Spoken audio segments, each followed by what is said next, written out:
This is a demonstration of loudspeaker impedance testing on iOS using iAudio Interface 2 from Studio 6 Digital. Using the AudioTools app, we can measure impedance at specific frequencies as well as create plots of impedance versus frequency.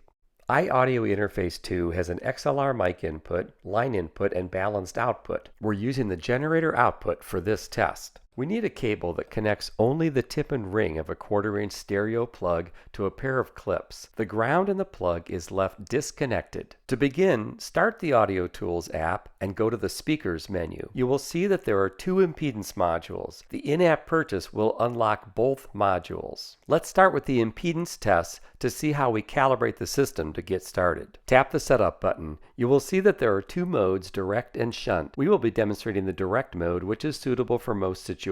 See our website for more information about shunt mode. To begin calibration, turn the generator output on and leave the alligator clips disconnected. Allow the system to settle for a few seconds and tap the Set Maximum button. Short the clips together. Wait a few more seconds and tap the Set Minimum button. That's it. The system is calibrated, so tap the Done button. Now let's hook up to our loudspeaker. Attach the clips to the speaker terminals and note that the polarity does not matter. Back on the main screen, turn on the generator output and select your frequency, either by using the slider or entering an actual frequency number in the field. The loudspeaker impedance will be shown on the screen. We also display the power in watts that would be required for a constant voltage speaker system. The voltage of the system may be selected on the setup page. Now let's have a look at the impedance plot module. The first thing to set up on the impedance plot is the time of the sweep. You can select 10, 20, or 30 seconds.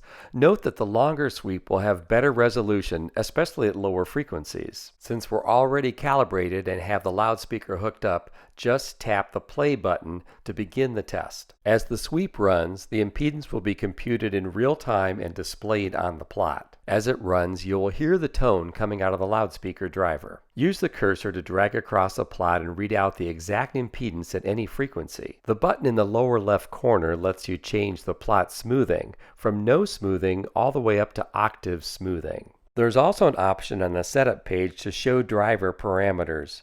When this switch is turned on, you'll be able to see a number of parameters on the main screen. These may be useful if you are designing your own speaker cabinets. Like other modules in AudioTools, Impedance Sweep includes a powerful and flexible system for saving and recalling plots. Just tap the folder icon to bring up the Save Recall screen and enter the name for the file. Tap Store File and the file will be saved to the local device, Dropbox, or iCloud. To bring the file back on the screen, just select it from the list and tap Recall. The file will be shown in another color. Now, when you run the next impedance sweep, you can use the cursor to read out the impedance of both plots at any frequency.